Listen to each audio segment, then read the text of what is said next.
हिमालय की जड़ी बूटियों से असाध्य रोगों का इलाज करने वाला एक ऐसा संत जिसके यहाँ देश विदेश से लोग परामर्श लेते हैं और आते भी हैं। बड़े बड़े रोगों का इलाज हुआ, एम्स जैसे मेडिकल संस्थान से वापस होकर के भी लोग यहाँ ठीक हुए हैं। आज हम बात करेंगे नाड़ी पर। स्वामी भास्करानंद जी पहले डिप्टी एसपी थे, उत्तर प्रदेश पुलिस में यानी पीपीएस रैंक के अधिकारी थे। बड़े ईमानदार और कर्तव्यनिष्ठ अधिकारी थे। चंबल के बीहड़ में भी इन्होंने काफ़ी खुराफात किया स्वामी जी ने। और अब आप देख रहे हैं स्वामी भास्करानंद आयुर्वेद शोध संस्थान, थानों, देहरादून, उत्तराखंड। तो हम हैं दोस्तों देवभूमि उत्तराखंड पर, और स्वामी जी के साथ आज हम नाड़ी पर बात करेंगे। कौन सा कैसा उनके पास कौन सी विद्या थी जो वैद्यराज लोग एक बार नाड़ी पकड़ते थे और बता देते थे कौन सा रोग है और कितने दिन से है, इस रोग का इलाज क्या है। आज हम नाड़ी विज्ञान पर बात करेंगे।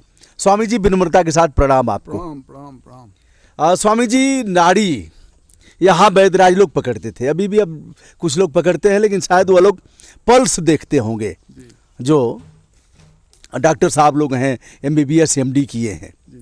तो नाड़ी का विज्ञान क्या है और कैसे इससे पता लग जाएगा, और इस वीडियो के माध्यम से हम यह भी जानना चाहेंगे कि क्या नाड़ी अपने आप देखी जा सकती है, अपने आप लोग देख करके या एक दूसरे का देख करके, क्या ऐसा भी आप बताएंगे वो सूत्र जिससे नाड़ी लोग देख करके और आपको परेशान न करें और अपने रोग को जान लें और इलाज भी करें। बहुत अच्छी बात आपने कही और ये जन कल्याण की बात है जी। मेरा तो ये मानना है कि नाड़ी के बारे में जन सामान्य को जानना ही चाहिए जी। और इससे उन्हें अपने पारिवारिक जितने भी मेंबर्स हैं जी। उनके स्वास्थ्य की रक्षा हो जाएगी जी। और हमारे वैद्यगण को भी जानना चाहिए, क्योंकि आयुर्वेद बिना नाड़ी ज्ञान के अधूरा है। जी। प्रत्येक रोग अनेकों कारणों से होता है, एक ही रोग के अनेकों कारण होते हैं जी। और हर कारण का अलग अलग इलाज और दवाएं होती हैं जी। और कारण का जो पता लगता है वो नाड़ी से लगता है, लक्षणों से लगता है, या मरीज के बातचीत करने से, उसके हाव भाव, उसके देखभाल से, उसके बल आवल देख करके ही सही कारण का पता लगता है जी। जब तक चाहे आयुर्वेद का हो चाहे एलोपैथी का हो। एलोपैथी की खैर दूसरी प्रोसेस है, लेकिन आयुर्वेद में तो ये निश्चित है कि कारण का ही इलाज होता है, रोग नहीं कारण का इलाज होता है। एलोपैथी में परिणाम का इलाज होता है। तो जब कारण का इलाज होना है और कारण कोई जान नहीं रहा है तो इलाज सार्थक नहीं होगा। इसीलिए अक्सर हमारे कुछ वैद्य गण बंधु जो नाड़ी परीक्षा नहीं जानते हैं वो समुचित उपचार नहीं कर पाते हैं, तुक्काबंदी होती है वो। फिर भी जन सामान्य के लिए मोटी मोटी बातें मैं आपको बताऊंगा जो हर आदमी इसको देख सकता है, वो मैं आपको अच्छी तरह से एक प्रैक्टिकल के रूप में आपको समझाऊंगा। जी। मतलब व्यक्ति नाड़ी के बारे में स्वयं जान लेगा इस वीडियो के माध्यम से ही आप बता सकते हैं और वह जान लेगा कि हमको कैसे जानना है, क्या बात है, कैसे हम रोग को जाने, हमें क्या परेशानी, कौन सा हमारा। आप ये समझिए कि जैसे ब्रह्मांड का स्वास्थ्य लें आप पहले। ब्रह्मांड के स्वास्थ्य में तीन चीज बहुत महत्वपूर्ण है, सूर्य, वायु और जल। अगर सूर्य बहुत तेज तप जाए तो सब चीज जल जाएगी, वनस्पतियां जल जाएंगी, पानी उड़ जाएगा, तो जीवन नहीं रह सकता। अगर सूरज बिल्कुल ही विलुप्त हो जाए तो जम जाएगा, बर्फ जम जाएगी, वहाँ भी जनजीवन नहीं रह पाता। तो इसकी साम्य मतलब एक बैलेंस्ड इसकी उपस्थिति ही पूरे ब्रह्मांड के स्वास्थ्य को ठीक रखती है। इसी प्रकार आपकी जल है। अगर जल बहुत ज़्यादा हो जाए, देखिए बारिश होती है, प्रलय आ जाती है, कितना नुकसान होता है, पेड़ पौधे सबको, जीव जंतु सबको नुकसान होता है। अगर बिल्कुल जल सूख जाए तो देखिए बहुत से ग्रहों पर जल न होने की वजह से जीवन भी नहीं है, यहाँ भी नहीं रहेगा। तो दूसरा कारण हुआ जल, और तीसरा कारण है वायु। अगर वायु बहुत तेज चल जाए तो सबको खाड़ फेंकेगी, अगर वायु विलुप्त हो जाए सांस कहाँ से लोगे। तो इन तीन के बिना जीवन संभव नहीं है। ब्रह्मांड का स्वास्थ्य इन तीनों पर बिल्कुल निर्भर है। हमारे ऋषि मुनियों ने इस बात से ये अंदाजा लगाया, सिद्ध किया कि जो समस्याएं ब्रह्मांड की हैं वो सब इस पिंड की हैं। जो चीज़ें इस ब्रह्मांड में वो इस पिंड यानी शरीर में जी मौजूद है, वही उसी तरह से इसका संचालन होता है। तो इसी बात को लेकर के उन्होंने वात पित्त कफ का निर्धारण किया। जी पित्त जो है वो सूर्य का द्योतक है। जी पित्त शरीर में जो काम पित्त का है वो ब्रह्मांड में सूर्य का है, जी और जो काम वायु का है प्रकृति में वो वात का है शरीर में, जी। और जो जल का है वो कफ से प्रदर्शित किया जाता है। जी तो जैसे ये तीनों वहाँ डिसबैलेंस होकर के जीवन को नष्ट कर सकती हैं, अस्वस्थ कर सकती हैं, जी। उसी तरह से ये शरीर में वात पित्त कफ व्यवधान पैदा कर सकते हैं और स्वस्थ रख सकते हैं। ये धातुएं हैं, इन्हें धातुएं भी कहते हैं, इन्हें मल भी कहते हैं। जी जब ये बिगड़ जाती हैं तो इनको मल कहा जाता है, वात पित्त कफ को, और जब ये इनसे लाभदायक स्थिति में होती है तो इन्हें धातुएं कहा जाता है। स्वामी जी, हमारे मित्र लोग बड़े शॉर्टकट रास्ते वाले हैं, तो शॉर्टकट। बताता हूं। तो एक गोस्वामी तुलसीदास जी ने मानस के प्रसंग में लिखा है, विश्वामित्र ने कहा कि इस रास्ते पर यह 3 पहर का है और यह 3 दिन वाला है। तो 3 पहर वाले में ताड़का राक्षसी रहती है, जी, जी। सुबाहु रहता है और बड़े बड़े इस तरह के राक्षस हैं। तो इस रास्ते से खतरा है और इस रास्ते से खतरा नहीं है। जी, जी। तो श्री राम ने कहा कि 3 पहर वाला ही चलिए प्रभु। तो अब लोग जानना चाहते होंगे शॉर्टकट कि नाड़ी विज्ञान क्या है और कैसे जानेंगे। तो मैं तो- आपको ही ये प्रयोग करके जी दिखाता हूँ। जी हाँ जी हाँ देखिए, ये अंगूठा, जी इसके नीचे ये हड्डी जी अस्थि है ये, जी इससे एक अंगुल भर और नीचे जाइए, अच्छा और जा करके ये जो साक्षिणी नाड़ी है, साक्षिणी धमनी है, जी जो इस बीच के जो ये नर्व है मोटी, जी। इसके साथ में जो नाड़ी धमनी है, इस पर 3 उंगली रखिए। 3 हाँ, मतलब और इसको दोनों अंगूठा और बगल वाली उंगली हटा करके 3 बीच वाली उंगली रखना है। रखिए। जी ये जो पहली उंगली है, तर्जनी कहते हैं इसे, जी ये वात, हाँ, वात को प्रदर्शित करती है, अच्छा और ये बीच वाली पित्त को प्रदर्शित करती है, और ये लास्ट वाली जो है कफ को प्रदर्शित करती है। तो इस पर जो हलचल होगी जी। इस उंगली पर, उससे आपको वात संबंधित रोगों की जानकारी होगी। हलचल से भी प्राय उसकी गति, तेज चलेगी। उसका वॉल्यूम, जी ये सब चीज इसमें सम्मिलित है। स्वामी जी, एक ही नस अगर है, हाँ। एक ही धमनी क्या बोलेंगे उसको? ना, साक्षिणी धमनी। हाँ, मैं कला का छात्र रहा जी, हूँ, जी, तो विज्ञान मेरे पल्ले नहीं पड़ा कभी। साक्षिणी धमनी जी, तो ये तो एक ही धमनी है ना, तो अलग अलग फंक्शन हाँ। कैसे होगा? अलग अलग इसलिए होता है कि ये जो हमने दिया है ये अस्थि, जी इसके बाद में ये फिर इनकी चालों से पता लगता है। अच्छा चाल होती हैं, कोई सर्प की सी चाल है, कोई चिड़िया जैसी चाल है, कोई मेंढक की सी चाल है। अच्छा तो जो सर्प की सी चाल है वो वायु की है, जी जो अच्छा, इससे पता लगती है। जो मेंढक की तरह चलती है वो पित्त की है, मतलब उछल कूद कूद के चलती है। जी। और जो जैसे चलती है धीरे धीरे बड़ी मस्ती से, कदम पर कदम आगे बढ़ाती हुई, वर्ड्स की तरह, कबूतर है जैसे, तो वो कफ की नाड़ी होती है। अच्छा ये उत्तरोत्तर इनमें अलग अलग इनके व्यवहार देखे जाते हैं। जी। तो इससे पता लग जाता है कि इसमें जो है तीनों का अलग अलग। कितने देर तक दबाते हैं इसको स्वामी जी? हाँ, पहले इसको पकड़िए आप, थोड़ा हल्का सा दबाइए, देखिए कहाँ धड़कन हो रही है, जी तो वहाँ आप उंगली ले जाइए, ले जाके इसे पहले दबाइए थोड़ा, जी जी दबा के फिर थोड़ा हल्का करिए यूँ, ताकि उसकी जो है आपको गति प्रतीत मालूम। होने लगेगी। जी। प्रतीत होने के बाद अब इसको आप देखिए, ये वात पित्त कफ, अगर जौन सी नाड़ी बहुत तेज चल रही है तो समझ लीजिए उससे संबंधित रोग आपके शरीर में है। स्वामी जी, हमारे मित्र लोग जानना चाहते हैं कि ब्रजभूषण दुबे जी को कौन सी बीमारी है, इसमें क्या बताया जा रहा है? इसमें मैंने तीनों नाड़ी देखी हैं जी नाड़ी के साथ साथ इनका सभी धातुएं सामान्य हैं, इन्हें किसी प्रकार का कोई रोग नहीं है। जी। गुस्सा उस्सा क्यों आता है स्वामी जी, या किस रोग में आता है? कभी कभी भड़क जाता हूँ। नहीं, गुस्सा आप झूठे को करते हैं, अभिनय करते हैं। ये गुस्सा नहीं है आपका, जी। ये क्रोध नहीं है आपका, जी। पित्त बिल्कुल सामान्य है, जी और ये गुस्सा की बात नहीं है। जी जो आदमी बहुत विद्वान होता है, इंटेलिजेंट होता है, उसे जो लोग उसकी बात को नहीं मानते तो उनको समझाने के लिए वो अभिनय करते हैं कि ना ऐसे नहीं, ऐसे होगा, अच्छा, मनवाने मतलब का दबाव बनाते हैं। दबाव बनाते हैं। जी वो क्रोध नहीं है, वो एक तरीका है जीने का, दबंगई का तरीका है क्या? दबंगई का ना, किसी बात को मनवाने का तरीका है, जी, सूझबूझ जी, से काम जी, होता है। जी, तो अब मैंने बताया ये, जी, इसके भी आप 5 भाग करिए, जी, इस उंगली के 5 भाग करिए। जी। इसमें प्राण, आपान, उदान, व्यान और समान। अच्छा। तो अब ये देखना होता है कि मान लीजिए ये उंगली समझिए आप, अब जी, इस उंगली के 5 भाग हमने किए। जी। तो पहला जो पार्ट, मतलब ये अग्रभाग में ही 5 भाग करना है। अग्रभागों में 5 भाग कर लीजिए। जी। तो पहला जो भाग है क इसका, ख ग घ। हाँ जी, वो वायु के प्राण वायु का स्थान है। जी, उससे प्राण वायु का, अब हम अगर इसकी हम एक्टिविटीज देखेंगे जी, तो इससे हमें क्या पता लगेगा कि प्राण कहाँ कहाँ विशेष स्थान है प्राण का। तो प्राण का स्थान जो है हृदय में है, सिर में है, छाती में है। वैसे तो पूरे शरीर में प्राण है, लेकिन इनके मुख्य स्थान यहाँ है। तो अगर ये डिफेक्टिव हो रहा है, यहाँ कुछ इसमें गलत हरकतें हो रही हैं, तो इसका मतलब इन स्थानों में आपके कोई परेशानी है। जी, जैसे आपके थूकने में, छींकने में, और आपका डकार लेने में, श्वास लेने में, निश्वास लेने में, अन्न का जो वायव्यांतर गमन में कोई प्रॉब्लम हो रही है, तो आप समझ जाइए कि इनका प्राण विकृत हुआ है।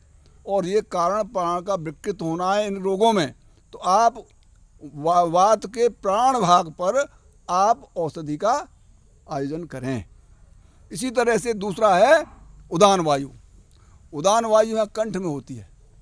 तो कंठ के जितने रोग होंगे, अगर आपने ये देखा और आपको महसूस हुआ गड़बड़ है, तो आप कह सकते हैं कंठ में साहब आपके परेशानी है। जी। तो कंठ में परेशानी आपको पता लग गई। इससे क्या होगा, वाणी की विकृति, जी, आपके शब्द पूरे स्फुटित नहीं होंगे।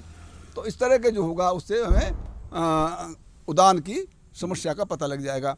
तीसरा है व्यान वायु। व्यान वायु पूरे शरीर में होती है।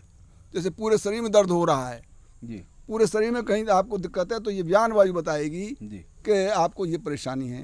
अब इसके लिए वायु शामक औषधियों का आयोजन आप करेंगे, तो पूरे शरीर में जो है आपका वो शांत हो जाएगा।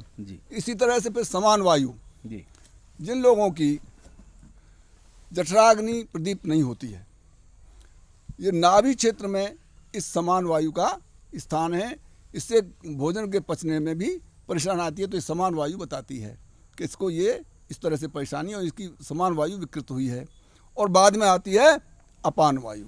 अपान वायु नाभि से नीचे के स्थानों में उसका स्थान है, और वो श्रोणी में, कट भाग में और मल विसर्जन के मार्गों में वो उपलब्ध होती है। इसमें होने वाली सब बीमारियों को ये उदान वायु बताती है। जब इसे हम देख लेते हैं तो हम बता सकते हैं कि फला जगह पे आपको परेशानी है। तो ये वायु के 80 प्रकार के रोग होते हैं, और इनमें ज़्यादातर असाध्य हैं। तो इस उंगली से आप उनका पूरी तरह से ब्यौरा समझ सकते हैं और उसके हिसाब से कारण को जान सकते हैं। इसी तरह से दूसरी उंगली जो पित्त को बताती है, ये भी 5 हैं, जिसमें एक तो है पाचक पित्त, दूसरा है रंजक पित्त, और तीसरा है साधक पित्त, और चौथा है आलोचक पित्त, और 5वां है भ्राजक पित्त। ये बहुत महत्वपूर्ण है। लिवर जो आपका है, ये पित्त का सेंटर है, यानी एक तरह की फैक्ट्री है जो पूरे शरीर का संचालन करती है।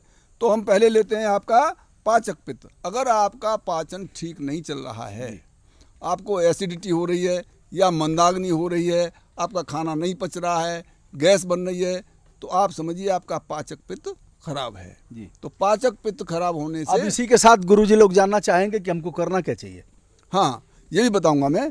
पाचक पित्त में जो हरड़ है, ये पेट की माँ की तरह काम करती है। अच्छा। हरड़ का सेवन करिए, छोटी हरड़ का, और उसको भून के कि कैसे? उसे थोड़ा से घी में भूनिए और उसका चूर्ण बनाकर रखिए, और 1 चम्मच रात को सोते हुए गर्म पानी से लीजिए, आपका पेट साफ होगा। गुरुजी, जैसे खाने में थोड़ा सा अजीब लगता है तो लोग काला नमक डालते हैं, जैसे डालते हैं, लेकिन उसका अनुपान अलग हो जाएगा। अच्छा।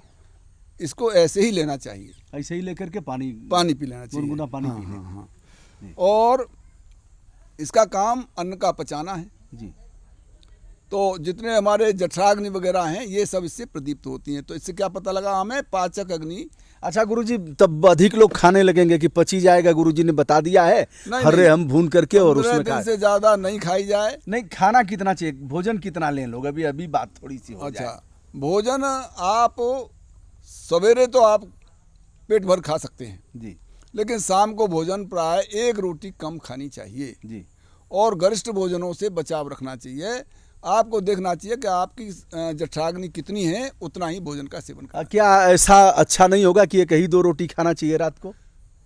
नहीं, ऐसा नहीं, भूखा रहना भी ठीक नहीं है जी। क्योंकि ज़्यादा भूखा रहने से जी। जो शरीर का मेद है उसे ही हमारी ये पाचक अग्नि पचाने लगती है जी। तो उससे फैट में कमी आएगी। अच्छा गुरुजी, अगर गाय का दूध 1 गिलास मिल जाए और 1 रोटी तो हाँ, पोषण हो जाएगा ना? हो जाएगा। हो जाएगा। और आपने गाय की बात कही जी तो ये समझिए, अगर आप देसी गाय पाले हैं या कहीं से आपको उपलब्ध है देसी गाय का दूध, जी तो सुबह सुबह या शाम के टाइम धारोष्ण दूध का सेवन करें। धारोष्ण क्या होता है? जैसे ही गाय से थनों से दूध निकल रहा है, जी। गरम गरम दूध, तुरंत तत्काल लिया हुआ दूध आप पी जाइए तो वो बहुत ही लाभदायक है। एक तरह का रसायन है और अनेकों रोगों को ठीक करने में अकेला दूध ही सक्षम है। उसको शायद जीवन में दवा नहीं खानी पड़ेगी अगर वो इस काम को कर लेता है तो। जी, बशर्ते देसी गाय हो। जी जी गुरुजी, आपने हमारे दाहिने हाथ का, जी जी अगर बाएं हाथ का हम दें तो बाएं हाथ का नहीं बताएगा? हाँ, देखिए, बताएगा तो बाएं का भी दाएं का दोनों का बताएगा जी। लेकिन पुरुषों का दाहिना और महिलाओं का बायां देखा जाता है। रीजन? तो इसका रीजन ये है कि जो नाभि क्षेत्र है, यहाँ नाभियों का गुच्छा होता है जी। जो कच्छप की शकल में होता है, कछवा कहते हैं ना, कछवा, कछुआ, जी हाँ। उसकी शकल में होता है। जी। तो पुरुषों में उसका मुंह ऊपर को होता है, स्त्रियों में नीचे को मुंह होता है। तो उसके समानांतर नाड़ी देखने का विधान है। जी तो जब ऊपर को है तो दाहिना हाथ आएगा जी और नीचे को है तो बाएं हाथ से नाड़ी देखी जाती है। जी हालांकि दोनों से भी परखा जाता है, जी जब विशेष विधान के लिए दोनों को देखा, लेकिन सामान्य रूप से स्त्रियों का बाएं और पुरुषों का दाहिने हाथ देखना चाहिए। तो ये पित्त पर मैं बात कर रहा था। ये 5 जी, थोड़ा सा और रोकेंगे हम। जी जी जैसे फोन आपके यहाँ बहुत आते हैं। जी जी बहुत आते हैं, रात दिन लोगों का आता है फोन, लोग पूछना चाहते हैं नाड़ी पर। बहुत लोगों ने जानना चाहा है, हमसे भी कई लोगों ने कहा कि गुरुजी का इंटरव्यू करके और यह जानिए कि नाड़ी का क्या। तो नाड़ी अगर लोग सीखना चाहेंगे नाड़ी तो क्या मतलब, जैसे आभासी दुनिया से तो सिखाई नहीं जा सकती कि कहीं दूर हो और आप बता दें कि नाड़ी ऐसे पकड़ो और ऐसे इतने दूर पर जाओ और ऐसे हलचल होगी, तो वो तो मरीज की प्रेजेंस आवश्यक है नाड़ी देखने के लिए। अब जो सीखना चाहते हैं उन्हें सिखाया जा सकता है। क्या कोई शिविर वगैरह कभी लगवा सकते हैं कि हाँ, एक ही दिन में आए लोग और सिखा करके उनको? इसमें 2-3 बार कैंप हम लोगों ने लगाए हैं जी। 4 साल पहले यहाँ आनंद मार्ग का जो आश्रम है उसमें करीब 350 वैद्य आए थे जी। उसमें लगाया गया था। और 2 साल पहले हमने ये परमार्थ निकेतन ऋषिकेश में परमाध्यक्ष जो मुनि जी हैं उनके सहायता से जी। वो कैंप किया था। उसमें 4 दिन का सम्मेलन हुआ था। जी। तो ये भी लगाया जा सकता है। ये तो उन पर डिमांड पर निर्भर करता है कितने लोग इकट्ठा होना चाहते हैं, कितना लोग सीखना चाहते हैं और कितने जागरूक हैं सीखने में। जागरूक। यदि जागरूकता उच्चतम सोपान पर हो हाँ, तो कितने देर में सीख सकता है? सीखने के लिए ये तो अभ्यास की चीज़ है, इसमें लंबा वक्त लगता है। थ्योरी तो बताई जा सकती है 2 दिन में ही, 1 दिन बता दी जाएगी, लेकिन थ्योरी से काम नहीं चलता। हम किसी को हारमोनियम ला के दे दें जी। और उसे किताब दे दें कि ये लो हारमोनियम किताब है, तो उससे हारमोनियम तो गाना नहीं निकाल लेगा, उसमें अभ्यास करना पड़ेगा। तो अभ्यास, जितना अभ्यास होगा उतना ही नाड़ी के बारे में जानकारी होगी, लेकिन सीखना तो फिर भी पड़ेगा। बड़े बड़े असाध्य रोगों का इलाज, जड़ी बूटियाँ ये तमाम हमारे अगल बगल। हम तो ऐसी जगह गौशाला में हैं और चारों तरफ पहाड़ से स्वामी जी ले आते हैं जड़ी बूटियों को और इलाज करते हैं। स्वामी जी परेशान भी हैं फ़ोन से, कुछ और परेशानी हम बढ़ाएं कि क्या करें? नहीं, परेशानी तो खैर कुछ नहीं है, जनसेवा है और आपकी मेहरबानी से सब लोगों को लाभ मिल रहा है। श्रीमान गुरुजी एक बार फिर से अपना संपर्क सूत्र बता दें, लेकिन ये अभी बता दें कि भाई इतने समय से इतने समय तक ही फ़ोन करिए।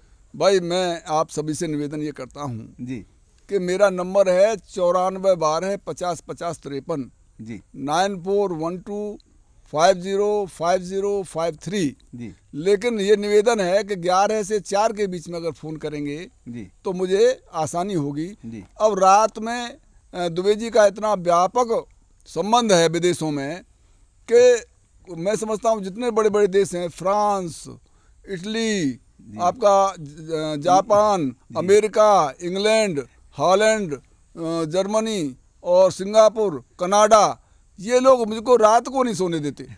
रात को मुझसे फोन पर अच्छा, उनको तो ये लगता होगा गुरुजी ना कि हमारे यहाँ दिन है तो वहाँ भी दिन होगा, भूल गए होंगे कभी कभी।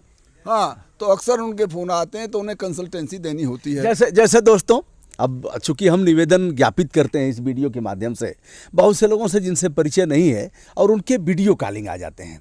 अब उनको क्या पता कि मैं बनियान पर हूँ कि चड्डी पर हूँ कि बाथरूम में हूँ कि लेटरिन में हूँ कि बीबी के साथ हूँ, और उनको नहीं, अब वो तो सोफा पर बैठे हैं साहब, उनको लग रहा है कि जैसे मैं खाली हूँ वैसे ही सामने वाला भी खाली है और सामने वाला है मीटिंग में।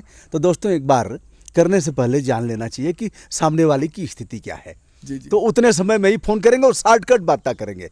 हाँ, और निवेदन है कि अभी की कापी कलम लिए रहेंगे। हाँ, ये बात आपने बहुत शानदार कही। मेरा भी निवेदन ये है कि एक बात मैं आपको साफ साफ बता देता हूँ, बिना नाड़ी देखे कारण का, किसी रोग का कारण पता नहीं लगता जी। और बिना कारण के आयुर्वेद में निवारण नहीं होता रोग का। और अगर कोई देता है, कोई वैद्य क्यों न हो, कोई कितना बड़ा वैद्य क्यों न हो, अगर बिना नाड़ी देखे, बिना परीक्षा किए वो अगर दवा देता है तो तुक्का बंदी है, रोग का विचारण नहीं होता। वो विचार नहीं होता, तुक्का बंदी है, तुक्का लग भी सकता है, नुकसान भी हो सकता है। तो मेरा निवेदन है कि लोग ज़्यादा से ज़्यादा इस बात को समझ लें कि भाई पहले कारण के लिए आपको यहाँ नाड़ी दिखाने आना होगा। और जो बहुत मजबूर हैं, गरीब हैं, नहीं आ सकते हैं, बहुत दूर से हैं, उन्हें मैं परामर्श दे सकता हूँ, लेकिन इस बात को अवश्य ध्यान रखें कि वो तुक्का बंदी ही होगी। अगर असली आपको अपना उपचार कराना है तो विधिवत आप नाड़ी की परीक्षा करा के ही औषधि का, और नहीं फिर संयम बरतें, उसकी जरूरत नहीं आएगी। हाँ, युक्त आहार विहारस्य युक्त चेष्टस्य कर्मसु युक्त स्वप्न बोधस्य योगो भवति दुःखः। युक्त भोजन करें, युक्त आहार विहार करें, युक्त जागें सोएं, तो फिर ये रोग आएंगे ही नहीं। तो इस पर संयम बरते। हाँ, तो यही है। तो स्वामी जी से वार्ता हमारी हो रही थी, वीडियो लंबा होगा और लोग उबने भी लगेंगे, यद्यपि आप जो बता रहे हैं सूत्र सह लोगों को उबन नहीं होगी, लोग इसे देखेंगे। लेकिन दोस्तों, फिर हम अगली वार्ता हमारी होगी कैंसर के उपचार के लिए आयुर्वेद किस तरह से प्रचलन में है और किन किन कैंसर का उपचार आयुर्वेद में है और किस तरह से स्वामी जी ने उपचार किया है। और अभी एक देखा हमने, एक कर्ण साहब आए हैं, उनका भी हम बताएंगे। अभी काफ़ी स्वस्थ हुए हैं, बांग्लादेश की लड़ाई में रहे हैं, और भी तमाम अफसर और सामान्य लोग और स्वामी जी ऐसे भी उपचार करते रहते हैं, देख लेते हैं। तो दोस्तों, मैं हूं ब्रजभूषण दुबे, यूट्यूब चैनल ब्रजभूषण मार्कंडेय से।